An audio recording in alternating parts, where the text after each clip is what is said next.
Light weight బంగారు diamond ఆభరణాలు, వందల రకాల డిజైన్స్ ఏవైనా ధర మాత్రం ఒక్కటే.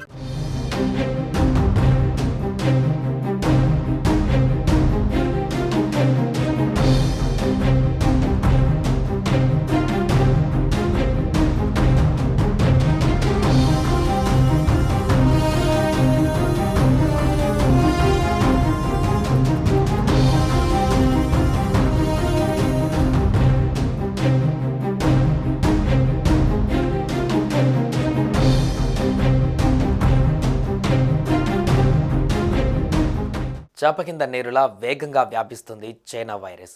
సౌత్ నార్త్ అని తేడా లేకుండా వ్యాపిస్తుంది.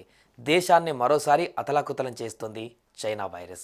చైనాలో వెలుగు చూసిన హ్యూమన్ మెటనోమో వైరస్ హెచ్ఎంపివి వైరస్ అనుకున్న దానికంటే వేగంగానే ప్రపంచ దేశాలకు విస్తరిస్తుంది.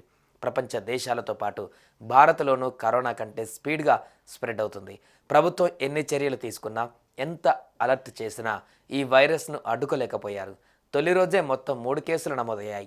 ఇందులో 2 సౌత్లోని కర్ణాటక రాజధాని బెంగళూరులో కాగా, మరో కేసు నార్త్ స్టేట్లోని గుజరాత్లోని అహ్మదాబాద్లో గుర్తించారు. ఈ మేరకు ఐసీఎంఆర్ వెల్లడించింది.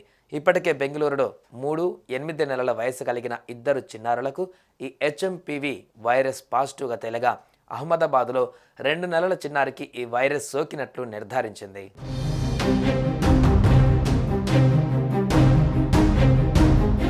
అయితే చైనాలో వచ్చిన వైరస్ ఇండియాలో సోకిన కేసులు ఒకటేనా అని కొందరికి అనుమానం ఉంది. మరోవైపు హెచ్ఎంపివి పరీక్షలను నిర్వహించే ల్యాబ్ల సంఖ్యను ఐసీఎంఆర్ పెంచుతుంది. ఇది కాకుండా హెచ్ఎంపివి కేసులపైన నిఘా ఉంచుతుంది. అయితే ఇక్కడ గమనించవలసిన విషయం ఏంటంటే, వ్యాధి బారిన పడిన పిల్లలకు ప్రయాణం చేసిన చరిత్ర లేదు. ప్రస్తుతం చైనాలో వ్యాపిస్తున్న హెచ్ఎంపివికి చెందిన జాతి ఇదే అనేది ఇంకా స్పష్టంగా తెలియాలి.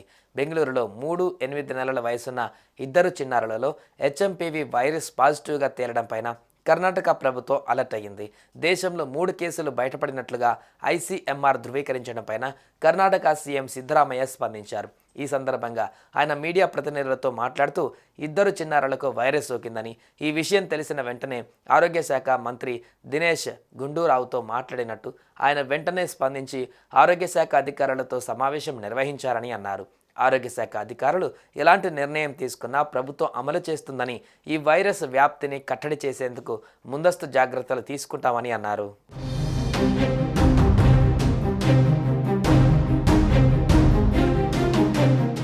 సుమన్ టీవీలో మీ పర్సనల్ అండ్ బిజినెస్ ప్రమోషన్స్ కోసం కింది నెంబర్కి కాంటాక్ట్ చేయండి.